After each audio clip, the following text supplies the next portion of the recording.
Reverendo Padre Herbert Camacho, ang ating Kura Paroko at Shrine Rector, mga kapatid na pari, diakono, religyoso at religyosa, Honorable City Councilor J.B. Hison, Honorable Chari Ortega, mga lingkod ng pamayanan, mga ginigiliw kong kapatid kay Kristo.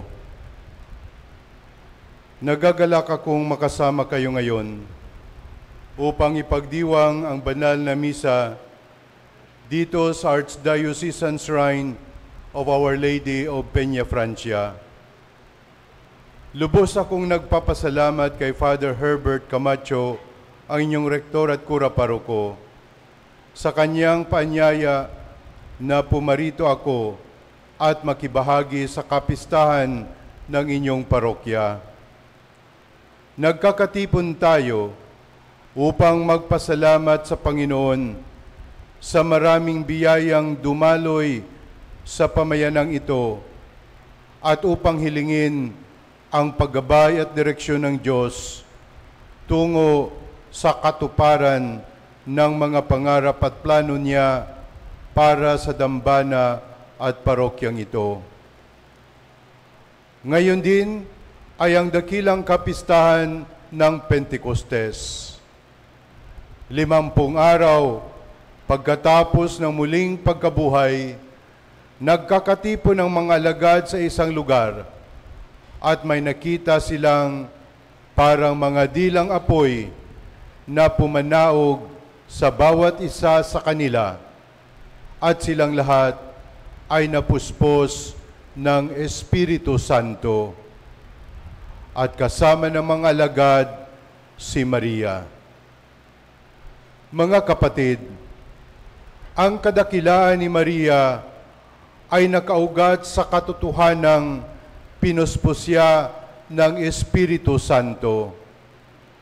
Dahil sa kapangyarihan ng Espiritu Santo, namuhay si Maria sa presensya ng Diyos. Bilang ina, si Maria ay nakipagtulungan sa mga udyok ng Espiritu, sumusunod sa salita ng Diyos, at araw-araw na sinasariwa ang kanyang fiat. Ang kanyang buhay ay isang tuloy-tuloy na Magnificat. Namuhay siya sa kapayapaan at kagalakan dahil hinayaan niya ang Espiritu ng Diyos na gumabay sa kanyang buhay. Nang tanggapin ni Maria ang Espiritu Santo, hindi niya ito itinago sa kanyang sarili. Agad siyang lumabas upang ibahagi ang karanasang iyon at ang kahulugan nito sa iba. Napagtanto rin niya ng isang buhay sa Espiritu ay kinakailangang may kasamang paglilingkod sa iba. Kaya't hindi alintana ang kanyang sariling kalagayan. Siya ay naglakbay sa bulubundukin upang tugunan ang pangangailangan ng kanyang nakatatandang pinsan, si Elizabeth. Ano ang kaugnayan nito sa atin, mga kapatid? Malaki, sapagkat ang nangyari sa buhay ni Maria ay maaari at dapat mangyari sa ating mga sariling buhay. Tayong lahat ay tumatanggap ng Espiritu Santo sa binyag at kumpil. Ang pagtanggap nito ay hindi lamang seremonya, ito'y pagbubukas ng ating sarili sa paggabay at pagbabago ng Espiritu sa ating buhay. Paano natin tutularan si Maria? Hayaan ninyong magbahagi ako ng 3 paraan. Una, ang pagiging bukas sa Espiritu Santo.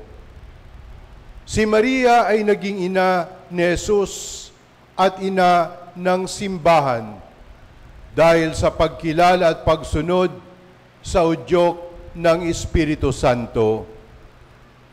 Mga kapatid, ang ating buhay ay dapat ding maging bukas sa pagtanggap ng Espiritu upang maging mabunga at makapaglingkod sa iba. Paano natin ito maipapakita? Sa pamamagitan ng pagdarasal, pag-aaral ng banal na kasulatan, at pagtanggap ng iba't ibang grasya ng Espiritu. Kapag tayo'y bukas sa pag-aalaga ng Espiritu, magkakaroon tayo ng mas malalim na ugnayan sa Diyos at mas magiging handa tayo sa paglilingkod sa iba. Ikalawa, pagbabago ng buhay. Ang Espiritu ay nagbibigay ng kapayapaan, pagmamahal at kagalakan. Kung tayo'y bukas sa paggabay ng Espiritu, magkakaroon tayo ng mas maligayang buhay at magiging instrumento tayo ng pagbabago ng iba. Paano natin ito maipapakita? Sa pagiging mas mapagmahal, mas mapayapa, at mas matiyaga.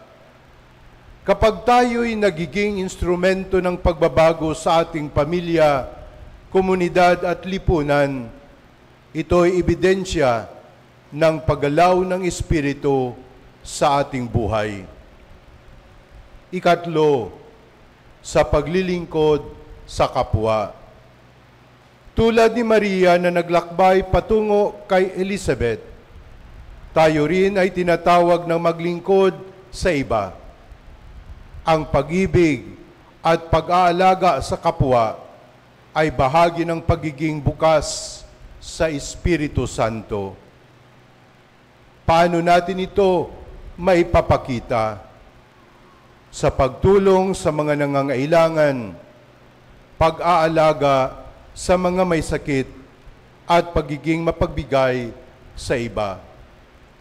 Ang paglilingkod ay hindi lamang sa malalaking gawain. Maaari itong magsimula sa simpleng pagtanggap ng iba, pagkalinga sa mga kaibigan, at pagiging bukas sa pagtulong sa anumang paraan. Mga ginigiliw kong kapatid, naway ang mga aral na ito, ang pagiging bukas sa Espiritu Santo, ang pagbabago ng buhay, at ang paglilingkod sa kapwa, ay maging inspirasyon at gabay sa ating pang-araw-araw na pamumuhay bilang mga tapat na deboto ng Nuestra Señora de Peñafrancia at bilang mabubuting Kristiyano. Amen.